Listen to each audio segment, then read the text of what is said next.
सकिने, नचाहेरै पनि तिम्रो तस्बिर हेरी बस्नु पर्ने। आपत्ति मात्र होइन रहेछ, माया भनेको त्याग रहेछ।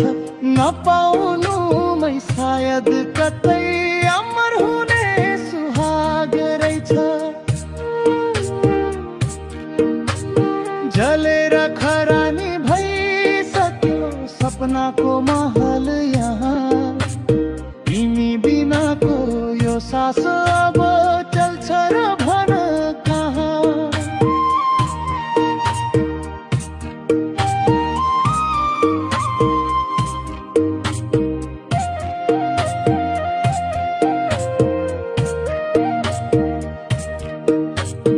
अब त यो पीडा नै मलाई प्यारो लाग्न थाल्यो, तिम्रो निष्ठुरीपनले नै